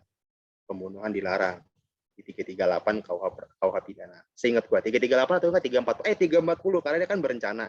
Jadi kayaknya yang masuk 340 pidana. Jadi bisa nggak dibuat? Tidak bisa Profesor Pidana, mohon maaf. Nanyanya yang gitu anjir. Berarti kalau nyewa pembunuh bayaran tuh pakai apa Bang dia ininya, mengikatnya Bang? Nggak bisa mengikat. Karena kan melanggar ini. Melanggar berarti secara kepercayaan doang ya Bang kalau kayak gitu ya. Kalau apanya nih kepercayaan? Kalau misalkan bikin perikatan bayaran. Gitu. Iya. Ya kalau misalkan gini. Kau bunuh yang inilah gitu. Iya, berarti terus nyatanya nggak dibunuh gitu kan? Nggak dibunuh, nggak bisa dia. Oh iya kan, ya benar, karena terus gimana pidana ya kan? nggak mungkin juga dilaporin kan? Konsekuensi hukumnya ya nggak bisa, karena apa? Itu kan melanggar syarat yang 4, syarat objektif nih, ya kan? Nah kalau udah melanggar syarat yang 4 itu batal demi hukum. Artinya apa? Batal demi hukum. Void itu artinya apa? Itu dianggap perjanjian itu nggak pernah ada. Gitu. Simple aja, perjanjiannya nggak pernah ada. Gitu. Jadi kalau misalkan dituntut ke pengadilan, ya hakimnya tinggal bilang gitu, kayak ini kan nggak boleh, ini kan dilarang, ya Anda nggak bisa lah nuntut ke pengadilan gitu, nggak bisa. Gitu. Jadi baik lu membunuh atau lu nyuruh orang untuk membunuh, ya menyuruh orang untuk melakukan itu juga diatur di pidana, itu kalian nggak bisa tuntut secara hukum. Gitu. Tapi pertanyaannya sih menarik, gitu, menarik. Karena kan kita harus nyari dasar hukum ya kan, gitu loh. Menarik. Terima kasih Bro Ciko atas pertanyaan yang sangat idenya itu idenya nggak kepikiran gitu ya. keren. Terus tadi gue pengen jelasin sesuatu hal sih tapi gue lupa deh. Bastian mau naik lagi dong. Yang ini serius nih. Boleh Profesor Pidana, boleh. Klausul itu kan dari tadi kan Abang ngomong dari tadi klausul ini, klausul itu. Klausul itu apa sih artinya, Bang? Oke, jadi klausul itu apa sih? Ntar ya gue minum dulu, haus. Klausul itu apa yang diperjanjikan, simple itu aja deh. Apa yang diperjanjikan. Misalkan jual beli, ya simple aja gitu. Misalkan pertama tuh dijelasin dulu, kalau di perikatan tuh dijelasin dulu ya pihaknya siapa aja gitu. Ya kan, misalkan misalkan Ciko gitu kan, nama Francisco, NIK, alamat gitu kan. Soalnya kalau nama kan bisa aja sama gitu kan gitu. Kalau kalian cari di kayak misalkan orang-orang itu banyak loh yang cuma namanya satu aja gitu, misalkan namanya Ahmad gitu kan. Bayangin ada berapa ratus ribu Ahmad di Indonesia gitu kan, namanya Ahmad doang. Kayaknya perlu sih NIK gitu. Nah, di bawahnya misalkan Ciko sebagai pihak satu kan, atau misalkan Aman sebagai pihak kedua gitu ya kan. Nah, di situ bisa tuh ya kan, nanti di bawah itu selanjutnya disebut pihak pertama dan pihak kedua. Nah, klausul ya bisa misalkan yang pertama ya kan, perjanjian jual beli gitu kan, Ciko menjual rokok ya kan, seharga rokok satu slop seharga 240.000 gitu ya kan. Nah, terus di bawahnya ditulis ya kan, pembayaran tersebut dilaksanakan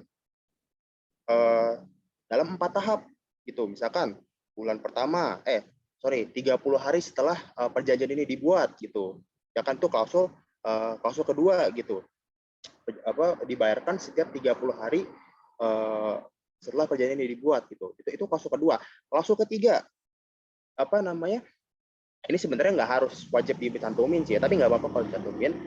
Jika terjadi ketelatan pembayaran, maka dikenakan denda sebesar Rp5.000 per hari gitu. Itu klausul ketiga gitu, bisa aja gitu. Atau keempat juga ya kan, dicantumin jaminan gitu kan, misalkan pihak kedua, gue lupa sih ya kalau kata-kata klausul jaminan gitu, jaminan gimana, tapi contohnya misalkan pihak kedua menjaminkan sepeda motornya ya kan, dengan plat nomor ini, dengan nomor rangka ini, dengan nomor mesin ini gitu. Karena itu harus jelas gitu.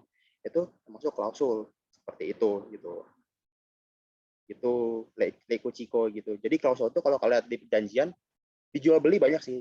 Kalian cari aja di template perjanjian sewa menyewa, template perjanjian jual beli, itu banyak gitu. Kalau lihat ada nomor pasal 1, ya kan, pasal 1, pasal 2, pasal 3, pasal 4, itulah yang disebut sebagai klausul. Seperti itu, Bapak pidanaku. Makasih, Lek Bastian. Bro, aman lah, nanya lah, aman. Ini dia. Mau nanya dong tadi dikit. Kan tadi di syarat sahnya perjanjian 1320, kalau syarat objektif yang nggak terpenuhi, nomor 34 kan batal demi hukum. Kalau yang persyaratan subjektif yang nggak terpenuhi, jadi gimana sih perjanjian itu? Waduh, oke. Sebelumnya saya minta izin dulu ya untuk menjawab untuk Bapak Aman ini. Jadi kalau misalkan 1 dan 2 ini itu dapat dibatalkan gitu. Nah, dapat dibatalkan maksudnya apa gitu? Dapat dibatalkan itu misalkan contohnya nih, udah sepakat nih ya kan, udah sepakat gitu. Misalkan contohnya kalian jual beli tanah lah. Jual beli tanah udah ngasih uang DP ya. Uang DP itu secara hukum disebut sebagai uang panjar gitu. Uang panjar gitu. Nah, kalau misalkan kalian sudah buat perjanjian, sudah tanda tangan, sudah kirim DP, ya kan, itu kan berarti tinggal dilanjutin aja kan proses jual belinya kan, proses jual beli, proses balik nama ya kan, tanah dan bangunan ya kan. Tapi gimana cara membatalkannya gitu kan? Apakah dengan membalikan uang panjarnya gitu kan, atau uang DP-nya? Itu nggak bisa gitu, di 1343 itu dilarang gitu kan, membalikkan uang panjar tidak membatalkan perjanjian. Nah, cara batal ini gimana? Dengan membuat perjanjian yang baru gitu. Perjanjian yang baru adalah perjanjian baru yang membatalkan perjanjian yang lama gitu. Setahu gua, seingat gua itu boleh gitu. Jadi kalian buat perjanjian baru lagi gitu, membatalkan gitu.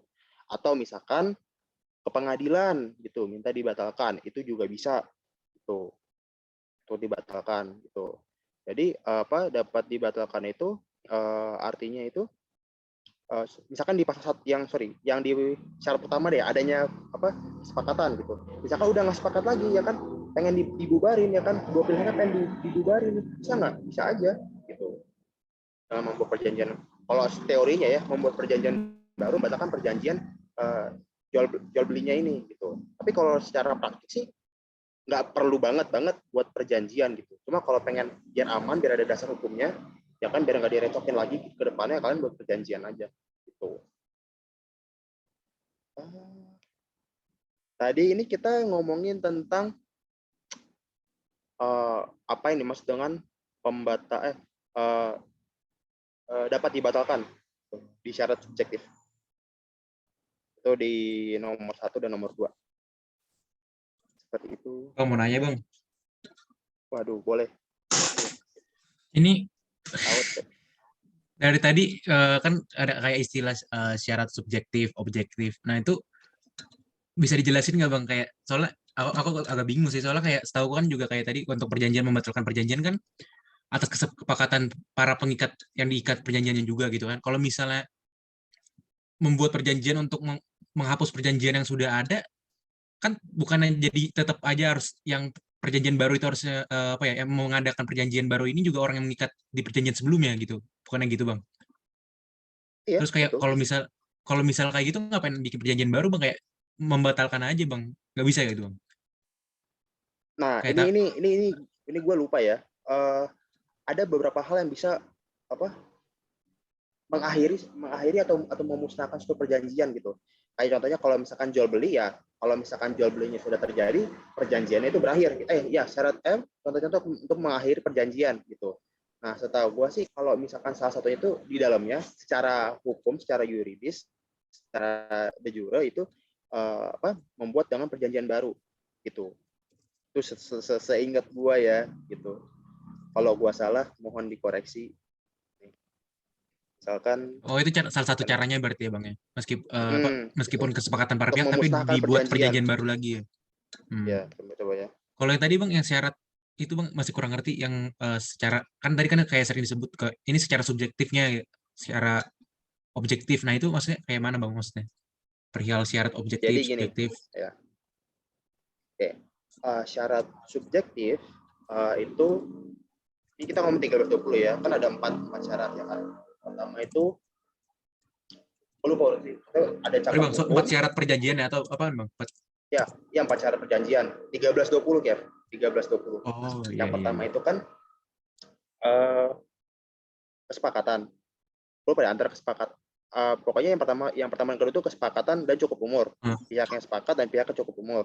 Ya kan? Ini itu syarat subjektif gitu. Ntar gue jelasin. Yang ketiga dan yang keempat itu yang ketiga itu adanya Udah suatu ingat Bang, sorry hal. Bang. Nah, udah. Lupa Bang. Oke. Nah, Kalau subjektif itu kan perihal ini kan kayak apa? Objektif itu pembagiannya berdasarkan orangnya sama berdasarkan benar kan, kalau orangnya itu kan kecakapan orang yang membuat perjanjian itu kan, nah, sama kalau objektif berarti isi perjanjiannya berarti ya, materinya yes. atau Ya betul. ya Jadi oke. kalau di subjektif itu syarat 1 dan syarat kedua gitu, kesepakatan sama kecakapan. Kalau syarat objektif itu di suatu pokok persoalan tertentu dan sebab yang tidak dilarang gitu. Kalau misalkan Makasih Bang. ya mau gue jelasin lagi nggak tentang objektif dan subjektifnya? Apa udah paham ya? Cuma dua itu doang kan Bang syaratnya yang pembagiannya? Iya, Kalau iya, dua itu di doang. atas subjektif objektif. Oke Bang, makasih Bang. Udah Bang, nggak apa-apa. Oke. Ada yang mau dibahas lagi nggak nih? Ini seru sih. Gue seneng banget ya hari ini diskusinya panjang. Ada yang mau tanya lagi nggak, Kev? Deborah nanya lah. Ini kan ketua PK nih. Nanya dong. Iya Bang, sebenarnya tadi aku juga mau nanya dikit tapi Bang, tapi mungkin ini daripada ke hukum perdata material, aku mau nanya ke hukum perdata formil, hukum acara perdata. Ya. Kalau di hukum perdata formil itu kan kita kenalnya HIR sama RBG. Nah, itu kan kayak beda gitu ya Bang, untuk luar Jawa, untuk Jawa Madura sama luar Jawa Madura. Nah, itu kenapa dibedain ya Bang? Kenapa nggak disatuin pakai HIR semua gitu? Oke. Pertama gue jelasin dulu ya, HIR dan RBG. HIR dan RBG ini adalah produk Belanda. Produk Belanda, gue lupa deh dibuat tahun berapa gitu. Nah, karena kita pakai peraturan peralihan, ya kan, jadi semua peraturan Belanda itu berlaku sebelum diatur kembali di peraturan perundang-undangan yang dibuat oleh pemerintah Indonesia gitu. Nah, kenapa masih berlaku? Kenapa dipisah? Jujur, gue nggak tahu gitu. Itu yang tahu ya orang-orang Belanda itulah yang buat gitu. Tapi setahu gue itu karena kalau nggak salah ada masalah di adat-adatnya gitu deh, gitu. Jadi kalau misalkan di adat Jawa tuh gimana, adat Madura tuh gimana, nah di luar Jawa tuh gimana juga gitu. Misalkan setahu gue adat-adat di Sumatera, adat-adat di Kalimantan gitu. Setahu gue itu bisa menjadi pembeda lah gitu. Tapi setahu gue sih dalam praktiknya HIR dan RBG itu nggak jauh beda sih gitu. Dan kalau misalkan kenapa belum nggak HIR dipakai semuanya ya kalau gue sih setuju gitu. Misalkan kita buat undang-undang baru gitu kan, kayak pidana lah. Pidana kan udah pakai undang-undang gitu kan, buatan pemerintah Republik Indonesia gitu kan, bukan pakai produk hukumnya Belanda gitu kan gitu. Kalau misalkan kenapa belum bersatu ya jawabannya, kalau jawaban praktisnya ya karena DPR belum buat undang-undang sih, gitu aja. Belum dibikin undang-undang baru gitu, dan karena belum dibikin undang baru, belum dicabut, ya masih berlaku gitu. Karena kenapa? Karena ada peraturan peralihan gitu. Kita juga masih pakai bergelik wetbook kan, kita masih pakai wetbook Strafrecht, wetbook handle gitu. Ya kenapa? Ya karena belum diatur lagi sama pemerintah Indonesia gitu. Makanya kalau kalian lihat di KUHP Perdata itu di bawahnya ya nama ahli gitu, bukan pemerintah Republik Indonesia gitu. Ada itu hasil terjemahan gitu.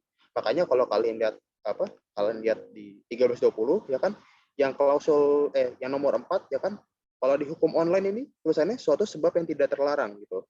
Nah, kalau misalkan di buku lain gua lihat ada yang pakai diksi atas suatu hal yang tidak halal, atas suatu hal yang halal gitu sih gitu. Jadi ya karena belum diterjemahin dan belum dibuat undang-undang barunya sih sama pemerintah Indonesia gitu. Ini pada dasarnya sama aja sih setahu gua, seperti itu. Oke. Bro Evan lah, nanya lah Bro Evan, atau Bro Ciko ini ketawa-tawa mulu nanya dari tadi. Atau siapa nih yang lain lah, yang lain atau mau udah, atau Kevin ini resen boleh ya. Aku cuma karena nggak ada yang nanya, aku pengen pertanyaan iseng aja sih bang, iseng aja bang. Nggak apa-apa Kevin. Agak keluar konteks Seru. dikit, agak keluar konteks. Nggak apa-apa. Ini bang, kan tadi kan ngomongin perihal juga bang, Mas Yan udah ngomong udah belajar yang hukum kepailitan gitu kan bang, kepailitan. Nah, tadi kan kalau kepailitan ini kan biasanya juga kasus-kasusnya itu akan mengenai ke PT gitu kan bang, dipailitkan itu kayak dibukukan hartanya. Nah, kalau pilot ini sebenarnya apakah bisa ke subjek hukum perorangan gitu, diberlakukan ke perorangan atau harus ke PT atau subjek hukum badan hukum? Nah, kalau misal ke orang ini istilahnya beda pilot atau gimana juga bang? Nah, itu yang pengen tanya sih. Ya, contoh kasusnya inilah yang baru-baru ini yang katanya binomo kan dia kan katanya dibukukan. Nah, itu istilahnya pilot juga atau beda gitu bang? Makasih bang. Oke, jadi kepailitan itu hanya berlaku untuk perseroan terbatas gitu kan. Jadi kalau ke orang ya jawabannya nggak bisa gitu. Nah, kalau kata pembekuan, pembekuan ini sebenarnya ini hanyalah hanya mungkin diksi yang digunakan oleh media gitu. Karena kan kalau misalkan orang awam kan mereka nggak begitu ngerti tentang hukum gitu kan, jadi ya pakai bahasa yang umum aja gitu kan, dibekukan gitu loh. Kalau setahu gue di hukum Indonesia tuh nggak ada diksi dibekukan gitu, adanya disita gitu. Jadi kayak misalkan tentang binomo gitu. Nah, karena binomo ini kan maksud lu si ini kan siapa? Indra Kents sama Doni Salmanan itu kan?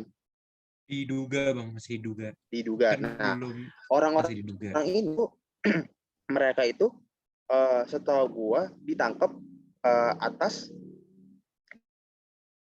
dirinya sendiri gitu loh. Jadi subjek hukumnya adalah orang gitu. Karena dia subjek hukum orang, jadi dan bukan badan hukum alias perseroan terbatas, itu maka yang berlaku ya hanya sih pasal penipuan gitu.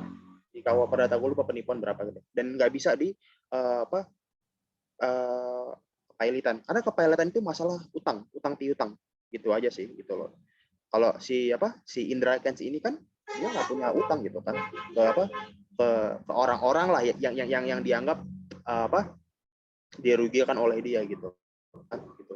Ketika misalkan lu isi binomo, lu isinya ke akun apa sih? Gue nggak tahu ya gitu. Apakah ke Indra Kents atau bukan gitu kan gitu. Nah, kalau ke Indra Kents ya kembali lagi itu kan perjudian gitu kan. Perjudian itu apa? Kalau kalian lihat di pasal, gue lupa pasal berapa, ada di KUH pidana, bentar ya. Bentar. Soalnya gue kemarin juga baca gitu. Saya di KUH pidana. Aduh, bentar. Pokoknya tuh kalau di pidana itu perjudian itu utangnya nggak bisa utangnya nggak bisa kalian tagih secara hukum gitu. Walau hutangnya ada tapi nggak bisa kalian tagih secara hukum gitu sih. Gitu. Jadi kalau Itu apa, misalkan Bang? kayak, Kasus apa? Kalau misalnya apa? bentar ya, Ada hutang nggak bisa. gue cari dasar. Ya, tunggu. Perjudian, bentar.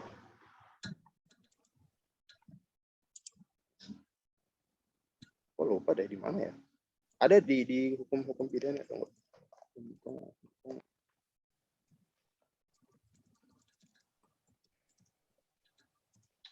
Masih gue lupa. Pokoknya di pidana itu ada gitu. Apa kalau misalkan kalian melakukan perjudian itu utangnya itu tidak bisa dituntut, tidak bisa dituntut secara hukum. Itu. Iya. Ntar gue cari ini dasar hukumnya, gue kirim ke udah, guys. Sumpah, soalnya gue tuh pernah baca di sini. Oke, Bang. Yang intinya berarti secara dari penjelasan berarti kalau kepilotan itu pertama itu cuma berlaku sama badan hukum. Kedua, dia timbul Perseroan terbatas. akibat hukum perseroan terbatas. Sorry. Nah, akibat hukum Nah, yang ya. ini kan Wan prestasi kan Oh, iya. tidak memenuhi perjanjian itu kan. Oke. Gitu. Perseroan terbatas gitu. Dan Perseroan perseroan terbatas, terbatas swasta ya, swasta. Karena BUMN itu hanya dapat dipilotkan oleh Kementerian Ekonomi atau Keuangan deh, gue lupa. Nah, Kementerian Keuangan. BUMN. Wih, gila. Nih peserta NMCC kepilotan nih yang jawab nih. Ngeri. Waduh, ampun Bang. Enggak. Ini kakak. Bro Evan. Kalau Bro Evan. BUMN itu Kemenkeu. Kalau misalkan bank, berarti siapa coba? BI. Kalau BI. Iya, Ada itu di pasal 2 Kalau Bang? Bank Indonesia. Walau dalam praktiknya nggak pernah ada. Oh, kalau Bang Indonesia yang berhak ya? Ya. Jadi Kalau perusahaan biasanya efek kemana itu Bang? apa? Perusahaan efek kalau mau dipilotkan. Waduh. Bursa efek gimana coba? Kalau Itu sama? salah, Gimana emang bursa efek bisa dia bikin perjanjian sama siapa? perusahaan efek tuh perusahaan efek dia apa? Ini Tadi Bapepam. Bapepam. Waduh. Tapi sekarang udah pindah ke OJK. Bapepam udah ada lagi. Different memang. Iya, karena kan pengawasan perbankan kan udah ke OJK. Tapi udah terlalu jauh ini materi semester berapa sebenarnya ini? Kalau ambil PK Eko ya, kalau ambil PK Eko sih masuk. Eco Pride lah. Emang seru ini diskusi sama suhu-suhu ya, Bang Epa, Bang Sebastian, mantep Bang Aman. Nah ini Kev, pasal 1788 Kev, KUH Perdata. Undang-undang tidak memberikan hak untuk menuntut secara hukum dalam hal suatu utang yang terjadi karena perjudian atau pertaruhan. Oke, Bang. Itu kalau judi ya, bukan nipu. Itu kalau judi. Itu 1778 pidana Bang atau apa? Perdata. Bunga. Sorry. Kan utang piutang sifatnya perdata. Kecuali bikin perjanjiannya sifatnya penitipan uang. Oh, 1788. Oke, siap, Bang. Ya. Gitu. Itu sih. Kalau kalian pengen, ini gue kasih satu tips sih ya, tapi jahat sih, tapi nggak apa-apa. Untuk sekedar tahu aja.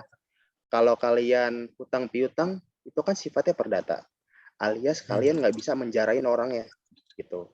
Jadi bisanya nuntut sampai kasus perdata lah, gitu kan. Jadi ntar hakimnya sifatnya deklaratoir suruh bayar gitu.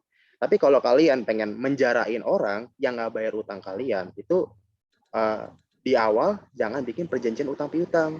Bikinnya perjanjian apa?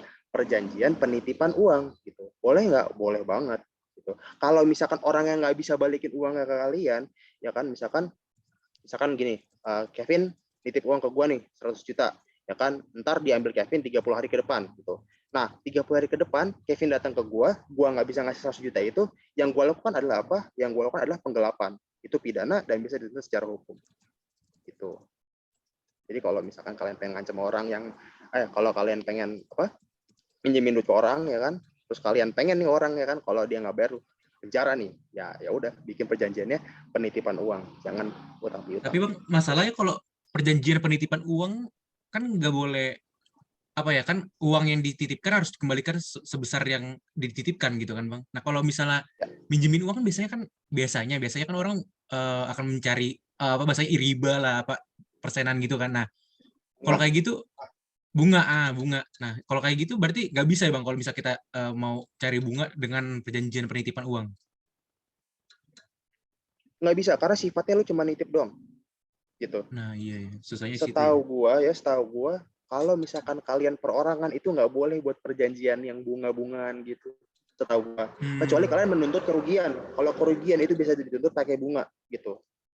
Itu misalkan contohnya ya kan, Kevin lu nabrak mobil gua ya kan, karena lu nggak punya duit dan gue butuhin mobil gua, ya gue perbaikin dulu dong gitu kan. Nah misalkan biayanya 10 juta ya kan, nah terus gue bilang nih kayak Kevin, besok transfer 10 juta ya gitu kan, nah lu nggak transfer tahun itu gue bisa nuntut hutang gua ke lu 10 juta plus bunga gitu. Nah aturan bunganya tuh berapa? Setahu gua tuh ngikutin bunga Bank Indonesia deh gitu. Itu batas minimumnya gitu. Tuh.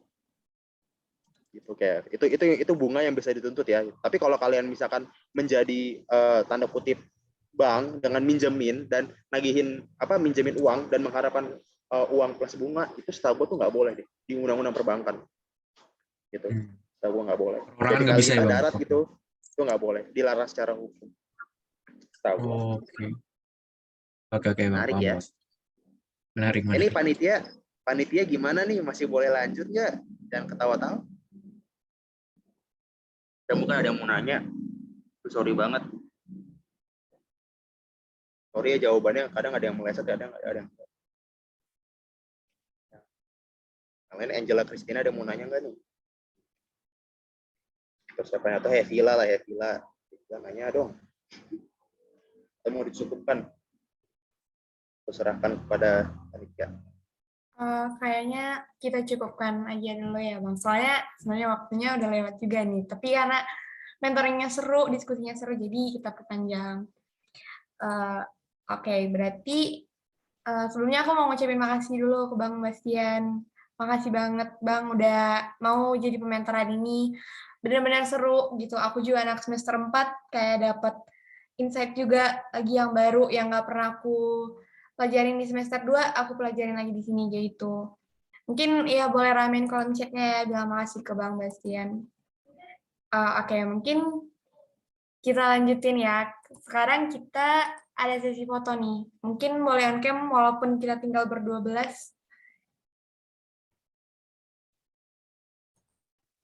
Bang Evan, on cam lah Bang Evan. Ya, nih boleh on cam.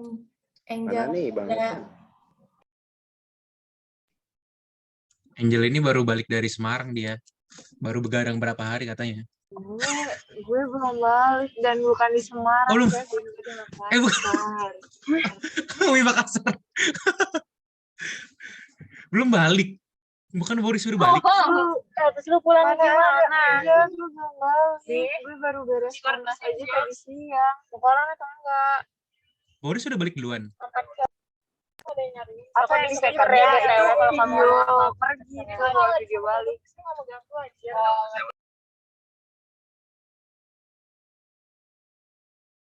Oke, mungkin boleh langsung dipimpin sama Medvo. Aku izin foto ya. Oke, bentar. 1, 2, 3. Sekali lagi 1, 2, 3. Sekali lagi ya, 1, 2, 3. Oke, makasih. Oke, makasih. Aduh, Beli nih baru join nih, baru on cam. Udah selesai foto baru join, gimana nih? Mungkin boleh Medvo sekali lagi.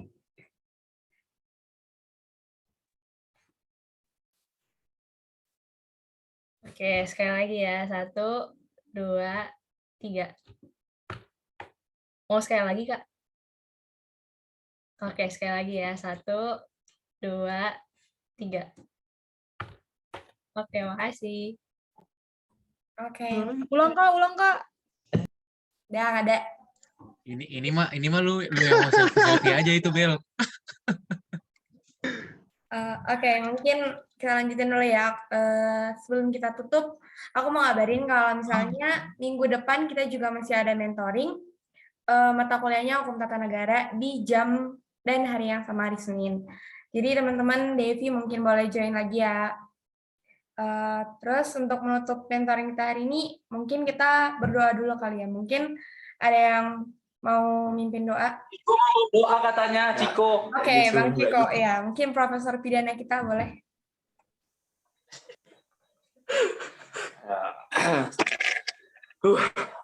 Kita satukan hati kita, mari kita bersama.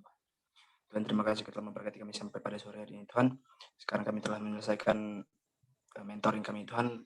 Biarlah Engkau yang bekerja di alam bawah sadar kami, Tuhan, agar dapat mengingat semua materi yang telah diberikan oleh kawan kami, Bang Bastian, ya Tuhan. Kau lain juga yang memberkati kami di sisa satu hari ini, Tuhan. Kau yang bersama-sama dengan kami, agar kehendak-Mu saja yang jadi. Dosa-dosa yang telah kami perbuat, Tuhan, apa sekali itu agar kami layak sebagai anak-Mu. Hanya dalam nama anak-Mu Yesus Kristus kami berdoa dan bersyukur. Amin. Amin. Amin. Oke, makasih Bang Ciko. Mungkin segitu dulu untuk hari ini. Makasih banyak teman-teman Double Elite ya. Thank you semuanya.